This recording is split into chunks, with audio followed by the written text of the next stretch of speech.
You know, there is a great and immortal Kiswahili saying that he or she who does not recognize his or her culture will be eternally a slave. And we are here, therefore, to remind ourselves that the time has come for Africa and Africans to demand of the world that we can no longer afford the misfortune of communing with other civilizations as if we are children of a lesser God. We remain a conquered nation, even when we claim to have democracy. We remain a conquered nation because white monopoly capital still owns the means of production, and at the center of that, we are the only country where we say revolution has taken place, yet those who were oppressing us have not lost anything after the revolution. We remain as we were even before 1994. So we are saying that black people, all of us, we need to unite so that we can expropriate land without compensation. There is no white person who will understand that clarion call because they don't know the pain of being landless. Only those who have gone through a passage of being landless will appreciate where we come from on the issue of the land. The issue of the land should be an issue of commitment. We have come here to tell ourselves that we can no longer apologize for our condition. We have come here to remind ourselves that we can no longer be nostalgic of the past without projecting into the future. We have come here in order to celebrate the future as informed by the past. And that is why the face of Okija is the re-energization of our resolve and the recognition that we must side forward in the recognition that Africa is the cradle of humanity. Times without number, those who are in the business of revising history have attempted to deny that fact, but is now recognized beyond peradventure that humanity and civilization started here. When Europe was still dwelling in the caves, there were organized kingdoms in this part of the world. When Europe did not know what astronomy was, the doggone were speaking to the civilizations of the world. Africa is the cradle of civilization, and Africa is where we must be. But you know, our civilization was rudely interrupted. It was a rude interruption that saw some of our men and women being spirited away into other parts of the world. If Europe is what it is because of Africans. If America is what it is because of Africans. If Latin America is what it is because of Africans. If the Greeks are great philosophers, it's because the great philosophers were in the land of the Dudua. If the Jews have the gift of prophecy, it was because of the Igbo of Africa. And I dare say, I hear the Igbo say that they came from Israel. No, it is the Israelites that moved away from Igbo land into Israel. I hear the Igbo say that they worship like the Jews. No, it is the Jews that worship like the Igbo. And I say this not only and not to romanticize our culture and our tradition, but to remind us that for a long time we have judged ourselves too harshly, that the time has now come that we must recognize ourselves for who we are. You know, I told you that our civilization was interrupted, but even when it was interrupted, we were always alive to the fact that we must regain our self-esteem. And indeed, we regained our self-esteem. And today, as I speak to you, Africa has 55 artificial boundaries. We have come here today to dramatize the artificiality of those boundaries so that we may have that day when I can move from Nairobi, Kenya to Lagos in Nigeria without the necessity of a visa. I look forward to those days. I look forward to the days when I can move from Johannesburg in South Africa to Bangui in Central African Republic without the necessity of a visa. I look forward to the day when I shall move from Addis Ababa, Ethiopia, and I only have one currency to contend with, not 38 currency. I look forward to that day. I look forward to that day when egusi soup will be consumed in West Africa as it is consumed in Nigeria. I look forward to that day. I look forward to the day when Hollywood and Bollywood will no longer have a place in our television, and Nollywood and Riverwood and Bongowood would be what we watch. I look forward to those days. I look forward to the days when we shall celebrate Chimamanda Ngozi Adichie and not other authors. I look forward to that day. And I'm reminding ourselves and the young men and women who are present in this assembly that that can happen and that will happen, but that we must work at it. Oh, fellow Africans, how it pains me at times without number when I see young men and women moving from Banjul in the Gambia, from Cotonou and Lomé, from Monrovia and Freetown, from Accra in Ghana, from Lagos, crossing the Sahara and meeting their death in the Mediterranean in search of some greener pasture, yet the pasture is greener on this side. I look forward to the day when Africans will be treated with dignity at every airport in the world. I look forward to that day. And that is why we are here in Okija, to remind ourselves that we have the ability, that we have both the intellectual wherewithal, that we have the capability and the capacity not only of demonstrating to ourselves, but demonstrating to the world that we can achieve it. And Okija, in a manner of speaking, is the beginning of that journey. A journey that started 5 years ago. You know, I do not possess the prophetic gift of the Egugus of Igbo land, but I am able to look at the future. And when I look at that future, and I use the face of Okija as my vantage points, I see many things. I see Africa rising. I see Africa rising in agriculture.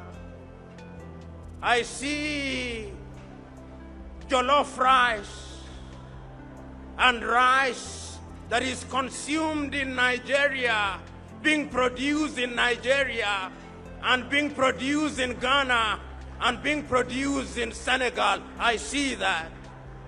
I see yams and plantains being produced in Nairobi, Kenya, and in Ethiopia. I see that.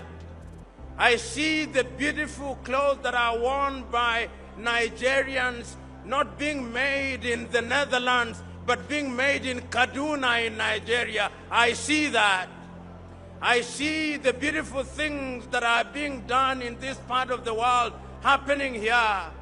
This morning, when I had the privilege and advantage at once of visiting the O.B. Jackson Women and Children's Hospital, and I saw the state of the art, and I saw how lifeless children were regaining life, I am convinced that time is coming when no Nigerian will visit the United States of America to receive treatment. I see and look forward to the day when no African will go to India or to Dubai to receive treatment. I look forward to those days. I look forward to the day when we will not go to Dubai to buy anything. We will come to Lagos in Nigeria. We will come to Anambra. We will come to Onitsha. I see those days. And one need not be a Jewish prophet nor be related to one to realize that that is a possibility. It is written on the wall that as long as we have our own self-esteem, history has demonstrated not once, not twice, but times without number, that when a people make a decision and make a resolve that they are going to achieve, then they cannot be stopped. Okija and the face of Okija and this cultural festival is a dramatization and a demonstration to ourselves that we can achieve it. But if we are going to achieve it, we will achieve it because of the young men and women who are present in this assembly. You know, throughout history, countries and places have changed because young men and women have taken a resolve. So today, I am urging all of us who are present here to make a solemn vow, that we will from today only seek the things that require effort by making effort.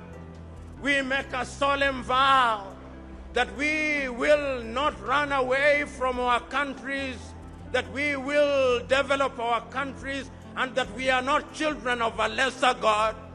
I am asking all of us who are present here to tell the world that whether it is in engineering, we have the capacity to build our roads. I am reminding each one of us here to tell the world that if it is in medicine, we have the capacity to treat ourselves. I'm reminding those who are present here to tell the world that if it is in agriculture, we are capable of feeding ourselves. That if it is in technology, we are capable of succeeding in that area, so that when we meet with the rest of civilization, whether it's the Chinese or the English or the Americans, they will be able to say, lo and behold, the Negroes are capable of delivering, and that the Negroes are capable of producing, and that the Negroes are not children of a lesser God. I have no doubt in my mind when I look at those who are present here, when I look at the Oni of Ife, when I look at the Igwe, when I look at the professionals who are present here, that today is a great day. It is a great day because we are talking to each other at midnight. And when you talk to each other at midnight, you, the Igbo, are in the business of generating proverbs. One of the great proverbs that you generated is that when one sees a frog coming into daylight, then you know that something is after its life. It is midnight, but courtesy of technology, there is daylight in this assembly. And we who are the frogs, we are out here because there is something that is after our life. That thing is the realization that if we are not faithful to our cultural pursuits, then we will not realize what we deserve. At midnight, men and women do not talk for too long. At midnight, we only remind ourselves that this is a great cultural event. At midnight, we only remind ourselves that each one of us has a role to play. At midnight, we only remind ourselves that we younger people must listen to the older people. At midnight, we remind ourselves that the Igbo say that those children who wash their hands will eat with kings. At midnight, we remind ourselves that our mothers are great. That is why you Igbos name your children Neka, because mother is great. At midnight, we remind ourselves that we are going forward. At midnight, we are reminding ourselves that the 55 countries of Africa are artificial. At midnight, we are reminding ourselves that we have the ability. At midnight, we are recognizing that Africa will be great. At midnight, we remind ourselves that Africa will be great because Okija has started it. At midnight, we are reminding ourselves that the Igbos are once again beginning to regenerate African energy. At midnight, we are reminding ourselves that we can do it. At midnight, we are reminding ourselves that we are the solution to our problems. At midnight, we are recognizing that we must do it, and that if we don't do it, it will be done on us. At midnight, we therefore stop. God bless.